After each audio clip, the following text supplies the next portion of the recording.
tu na hian Rafael group te an ti vele chana sang khúc mười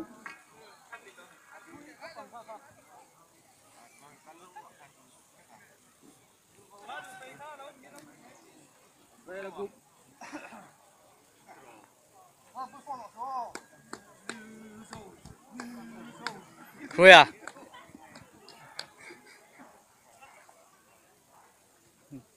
nếu vườn lốc tệ vườn tóc khăn này mình khăn mà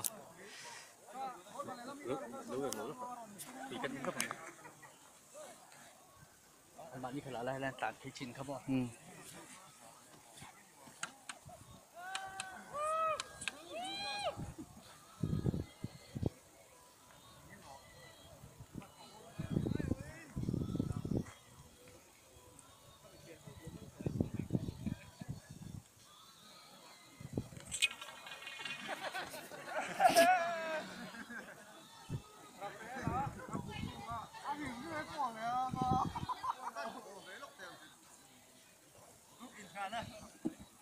ngầu tia đang thành đua là chết ơi đâu có tệ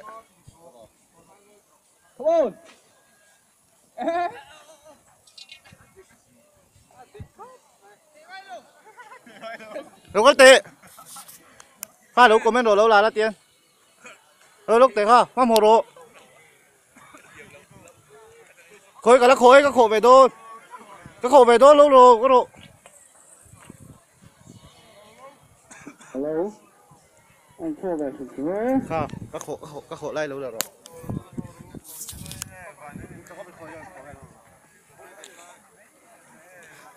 Jack không khó đơn thì tôi nói hiền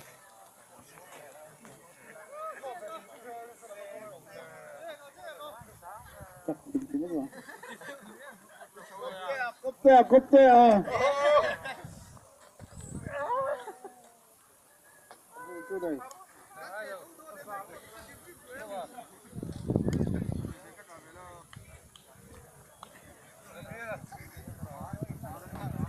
Rafael group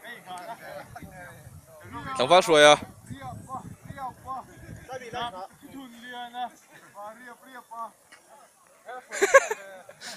dấu para style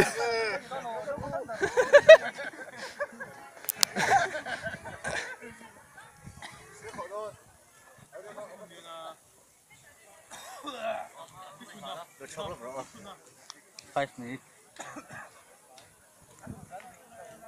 Uri apa langkul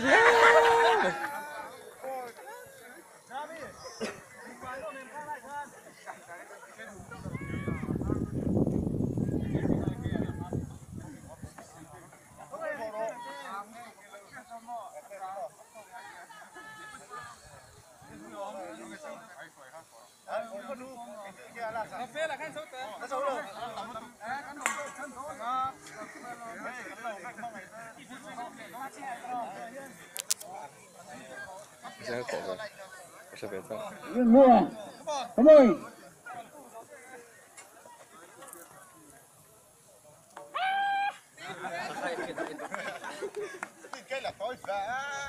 nó khỏi thứ này cái tình dông nó khỏi tình dông hát phơi là nóng lắm cứ khỏi thêm phát tặc lầu pha tôi thôi đi nào khổ thứ rồi cố gắng đó là khó khăn cái này tập hòa tập mỹ cả ê cồi với cái lô cái phần mỹ cả aerodynamic gì mà nó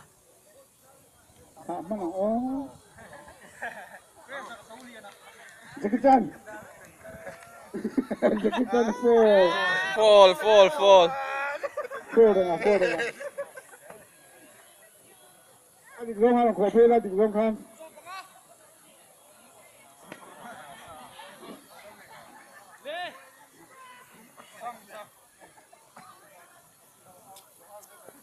thằng Val này bây giờ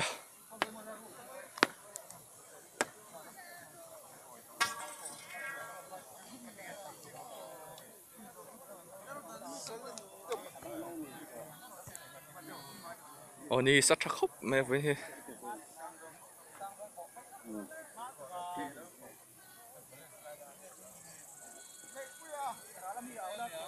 Rafael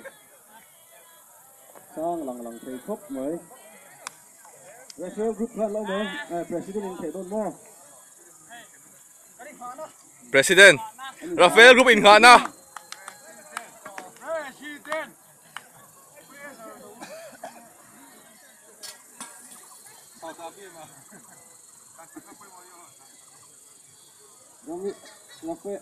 Rafael rồi Gabriel group te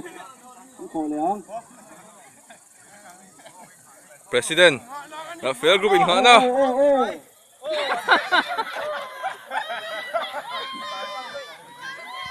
Rafael ano ma'am Rafael Group Gabriel group Mipate Rafael ano Gabriel group Mipate Hãy khảo thủ đơn Rafael anh solo mi Rafael anh solo Rafael anh khổ rồi chết đó Utete à Gabriel group giống xong tê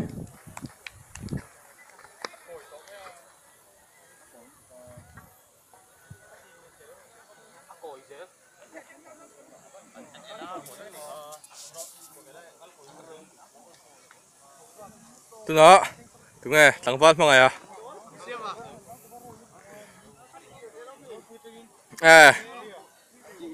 Bolia Trangin Rafael Group leader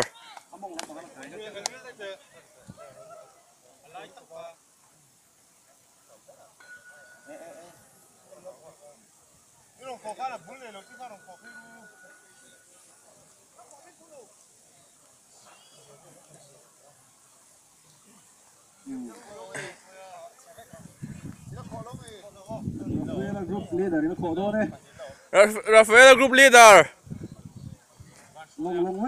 Veng Lun Power tệ ngay lâu nè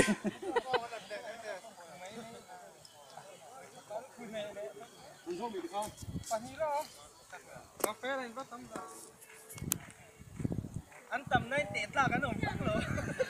Rafael Group đi bà khát chia tệ ta lâu nè Rafael Group này uri na chia tệ ta lâu mà nè tệ ngay lâu hay po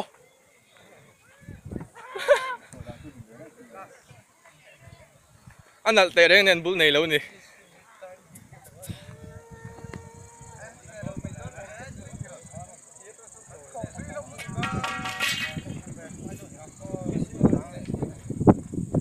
sáng thì khóc này á Rafael group te atok berna khổ đó đó hay mình gọi Gabriel group te dâu para Apple chiang và